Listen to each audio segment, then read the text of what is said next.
This afternoon at approximately 2:40 p.m, a violent extremist undertook a terrorist attack on innocent New Zealanders in the New Lynn Countdown in Auckland. This afternoon I want to share what we know about this event, but also what we know about the terrorist. But first I want to acknowledge the 6 innocent people who have been attacked. 3, I understand, are seriously injured. This was a violent attack. It was senseless, and I am so sorry it happened. The attack began at 2:40 p.m. and was undertaken by an individual who was a known threat to New Zealand. The individual was under constant monitoring, and it was the police surveillance team and special tactics group who were part of that monitoring and surveillance that shot and killed him within, I'm told, the space of roughly 60 seconds of the attack starting. For the detail of the events today, I will pass to Commissioner Andrew Costa to provide detail of the Special Tactics Group operation. I'll then say more of what we know about the terrorist and the government's efforts to protect New Zealanders from him. Thank you, Prime Minister. As the Prime Minister has said, this individual was under heavy surveillance as a consequence of concerns about his ideology. Today, he travelled from where he lived in Gleneden to the Countdown in New Lynn, as he had done before. He was closely watched by surveillance teams and a tactical team to monitor his actions and behaviour. He entered the store as he had done before. He obtained a knife from within the store. Surveillance teams were as close as they possibly could be to monitor his activity. When the commotion started, 2 police tactical operators from the STG moved to his location and engaged him. When he approached them with the knife, he was shot and killed. I acknowledge that this situation raises questions about whether police could have done more, whether police could have intervened more quickly. I'm satisfied, based on the information available to me, that the staff involved did not only what we expect they would do in this situation, but did it with great courage. The reality is that when you are surveilling someone on a 24/7 basis, it is not possible to be immediately next to them at all times. The staff intervened as quickly as they could, and they prevented further injury in what was a terrifying situation. Thank you, Prime Minister. Thank you, Commissioner Costa. I want to share some additional information. This information is not as complete as I would like, for reasons I'll expand on shortly.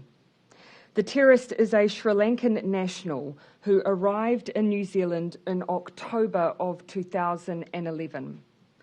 He became a person of national security interest from 2016. The detailed reasons he is known to the agencies is the subject of suppression orders made by the court. In my view, it is in the public interest to share as much as we can in this case. I'm seeking advice on what we can do to facilitate that sharing of information as soon as possible. What I can say is that we have utilised every legal and surveillance power available to us to try and keep people safe from this individual. Many agencies and people were involved, and all were motivated by the same thing: trying to keep people safe. I know there will be many questions about this case, and we need to confront and address each and every one of them. And there will, as a matter of course and good practice, be multiple inquiries, including the IPCA and, importantly, the coroner's inquiry. It is not my intention, though, to wait for these reports to release what we can, but they will provide additional insight into this attack. Before I open up for questions, what happened today was despicable. It was hateful. It was wrong. It was carried out by an individual, not a faith, not a culture, not an ethnicity, but an individual person who was gripped by ideology that is not supported here by anyone or any community. He alone carries the responsibility for these acts. Let that be where the judgment falls. Jessica, then Toba. Police Commissioner mentioned that the officers prevented more happening. Maybe this is better for the Police Commissioner. What was planned? Can you give us a scale of what the person was planning to do? We've had absolutely nothing that would tell us the extent of his intentions, or indeed that he had particular intentions today to go and do this act. Based on our surveillance, what we could tell is that he was undertaking what appeared to be a normal shopping expedition. However, clearly we have been concerned about his ideology, and that's why he was under surveillance and with accompanying tactical teams to be able to intervene. People sitting at home, they'll look at this and say, if he was being surveyed and so closely watched, why were 6 people able to be injured before he was shot? Can you explain that?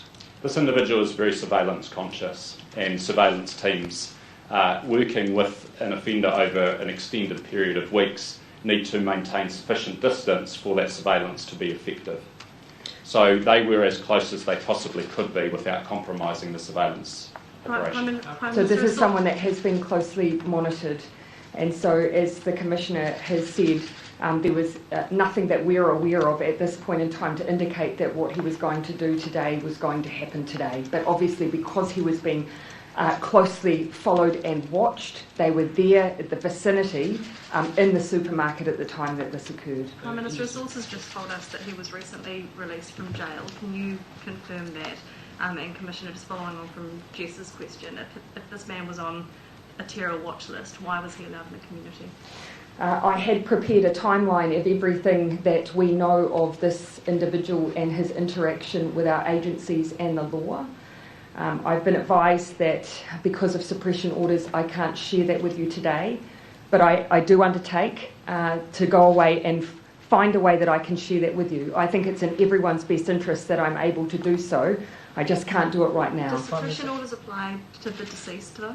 Unfortunately, when they're issued by the courts, it's the court's order. Okay. So as I've said, I prepared a timeline for you that I wanted to share, and I intend to share with you. I just unfortunately need to go through a process before I can. Commissioner, following that question, why was someone who was on a terror watch list allowed in the community? I'm confident that we have done absolutely everything we can within the bounds of the law and operationally to ensure that we could prevent what occurred with this individual, but there was nothing to prevent him being in the community, and we were doing absolutely everything possible to monitor him, and indeed the fact that we were able to intervene so quickly in roughly 60 seconds shows just how closely we were watching. We were in the position to do so. You'll see at every point, every attempt we've made to use the law to the greatest extent we could.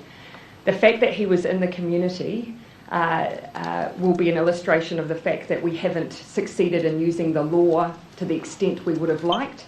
That is why he was being closely monitored at all times. And so that is, given he was in the community but being closely monitored at all times, he had a surveillance team monitoring him and a special tactics group that you can see was at the supermarket at the time he was there. Does that mean that mosque I'll let you finish that question. Does that mean that mosque that's been cordoned off was also under police surveillance? And I think a lot of people will be concerned about a backlash against the Muslim community. Perhaps that would be wrong.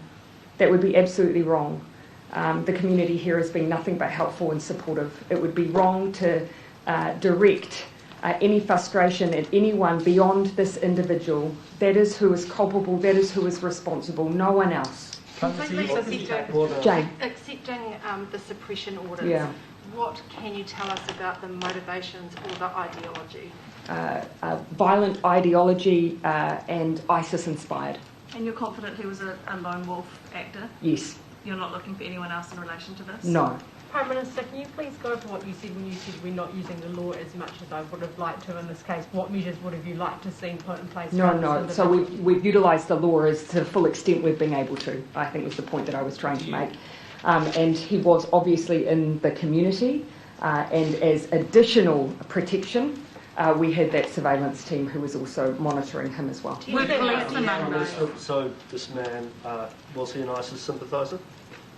Well, he obviously was a supporter of ISIS ideology.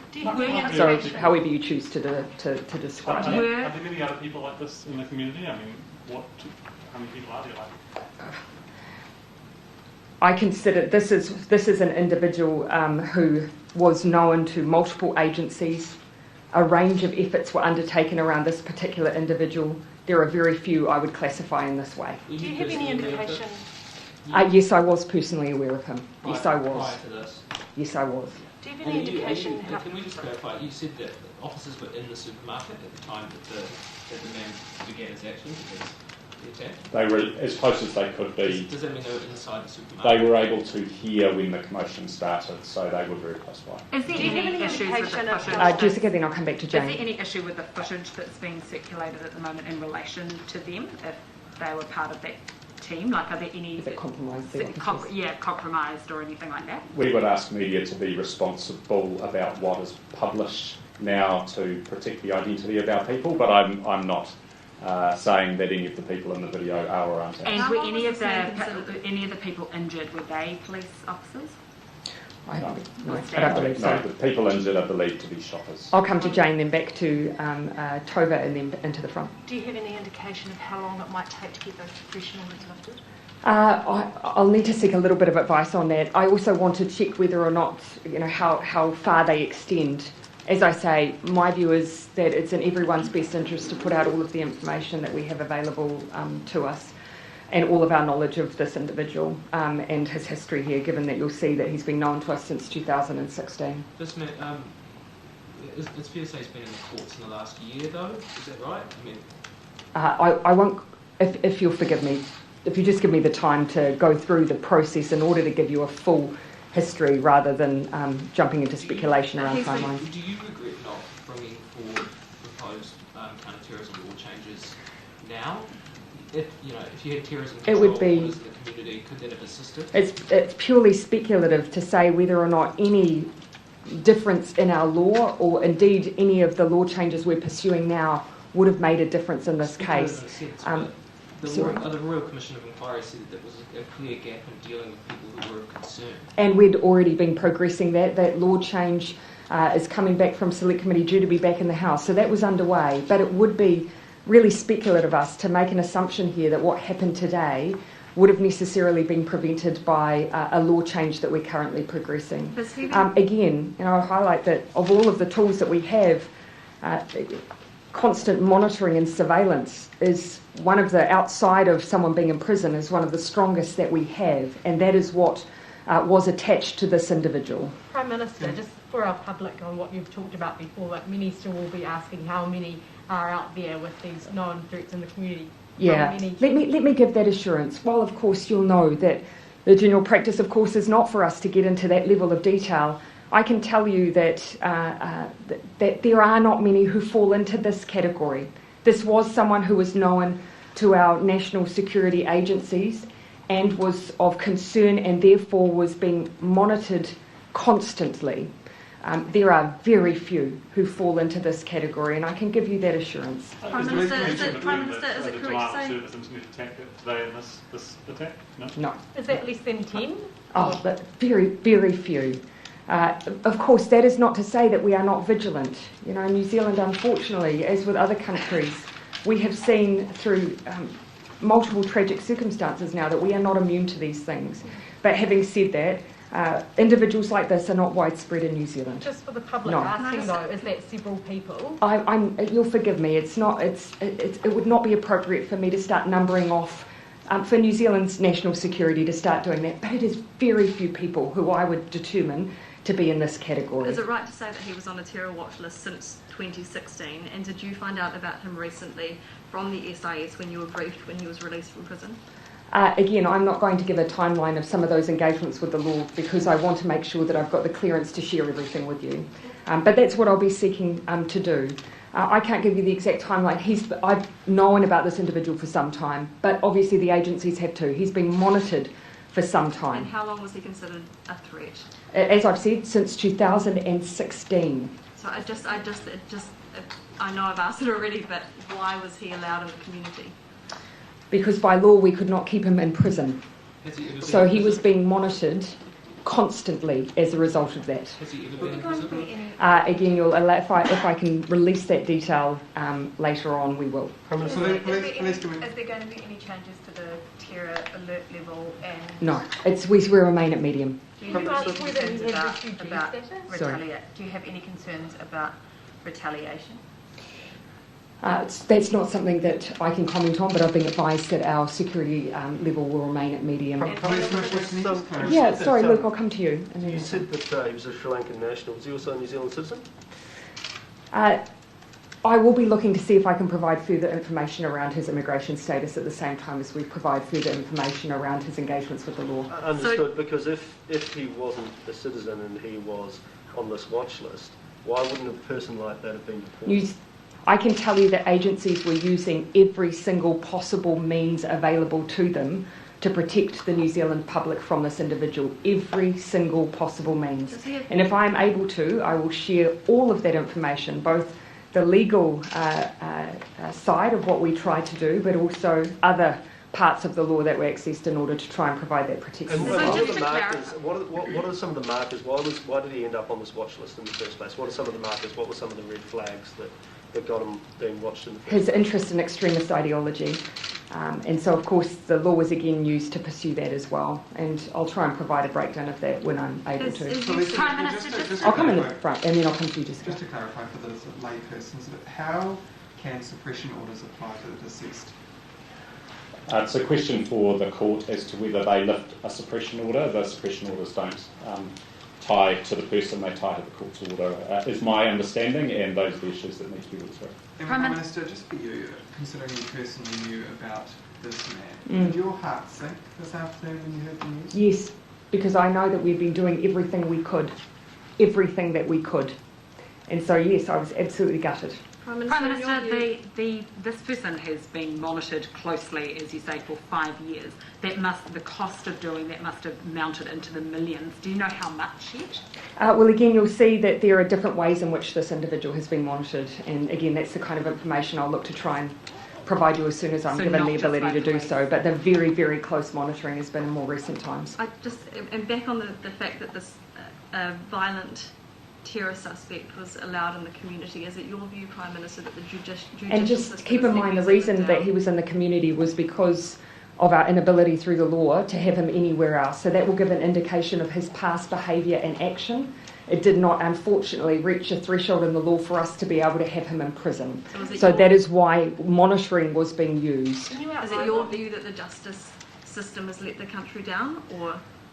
Well, as I've said, we used every element and lever in the law that was available, and when he was in the community, that constant monitoring of him, to the point that at the time that he visited the supermarket, he was being watched and followed.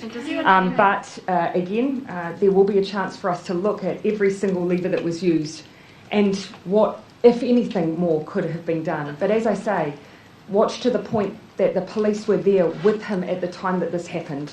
You know, that level of surveillance was being provided because of the concerns that we had. Does he have family here in New Zealand? I can't answer that question. Commissioner Costa, can you outline, please, the legislation? Jane, I'll come to you. Can you please outline the legislation under which he was being surveilled? Was it the Search and Surveillance Act and the 2002, I think, terrorism legislation? Were both of those acts? This was a public safety operation, and police are able to undertake surveillance of people who are suspected of or considered high risk of criminal activity. So there were a range of provisions being used. Some of those I can't talk about, but there are a range of provisions being used. But the orders wouldn't have covered him because they were for returning people. So the recent orders, you wouldn't be able to use those, for example, for the monitoring? No. So can I just check that it was terror-related legislation as well as, for example, search and surveillance? Is that correct? Yeah, but just the one thing I'll just say is that, of course, if we'd reached a threshold for him to be in prison, he would have been in prison. If he had committed a criminal act that would have allowed him to be in prison, that's where he would have been. Unfortunately, he didn't. That is why, instead, he was being monitored constantly, and followed. But unfortunately, otherwise, he had not committed an act that allowed us to have him in prison. Please, Commissioner, can I just clarify, please? Beyond using legal tools and surveillance, I mean, was anything else being done to dissuade him of his beliefs or try to Yes. prevent him? Yeah. Can you detail it? As of course, as you would have imagined, that if you identify someone in 2016, then it's not just a matter of that being someone that's known and then nothing happens. There was activity around that person. Commissioner, just for our viewers at home, can I please clarify? I mean, is there any, like, have you tried to counter that sort of violent extremism in his head? That will become apparent in the fullness of time. It's hard to describe individual aspects of this without looking at the full timeline, and those are the things that we really need to be able to release once that's legally confirmed. How many times have you shot one police? I will start trying to wrap in a moment because I know many of you have to file, but Thomas. Of the people who have been... sorry, Mark. Forgive me. Well, of the people who have been injured, are any of them understood to be staff at the mall? And what is it all... was there any firearms injuries or was it all just... Forgive me, that's not information I have. I'm not sure if Commissioner Costa... We believe, and bear in mind that we're still gathering information, we believe the people who were injured were members of the public, not staff, and the only firearms involved were those held by the police officers who shot the offender. Commissioner, Luke. sorry. Say Luke and then I'll come over to... Had this individual planned a terror attack prior to this incident that we know about? Again, these are pieces of information that we'll look to share as soon as we can, but again, I'll just re-emphasise, had he done something that would have allowed us to put him into prison, he would have been in prison. I understand that, but so you can't answer that at the moment? Not at the moment, but we will put out, but again, the fact he wasn't in prison should in part help answer some of the questions that you're asking. Please, Commissioner, I just have a couple of questions, please. So with the people that were injured in this attack, there was no specific demographic for those people? No, we don't have that information as yet, no. Do we have all ages? Were they only adults or did it involve any children? I'm not aware that any children were involved, but that information will be released as soon as we have it. It's very important to say in this case that nothing that has occurred today gives us reason to believe there's any further threat or risk to the public as a result of this situation. It was a lone actor. We have dealt with that person. We know from our extensive monitoring that he was acting alone, and so people do not need to feel concerned beyond the immediate event, which in itself is incredibly shocking. Can I just get total clarity as well? Every time this individual left the home, police were watching him from a distance? Yes, we have been actively watching his movements for some time. How many times was he shot by police, Commissioner? I know that 2 officers were involved in shooting him. I don't know how many shots were fired as yet. Ben. Prime Minister, do you think this will lead to calls for Australian-style deportation laws on character? There's some complexities to this particular case, but I can tell you that we were pursuing every option that we had available. But again, I think probably that's something we might be able to get into a little further down the track. We're hearing about some of the actions of the members of the public who were in the supermarket at the time. One man is described grabbing nearby tea towels and children's nappies to try and help the wounded. What's your message for those who mucked in to try and help? To everyone who was there and who witnessed such a horrific event, I can't imagine how they'll be feeling in the aftermath. But thank you for coming to the aid of those who needed you when they needed you. All right, everyone, I think we'll wrap for today, and we'll look to provide you at least an expectation of when we might have some answers on when we can provide that further information. Unfortunately, with the time available, we were simply advised that we couldn't say what we wanted to, but I'll be looking to put that information out as soon as possible. Thank you.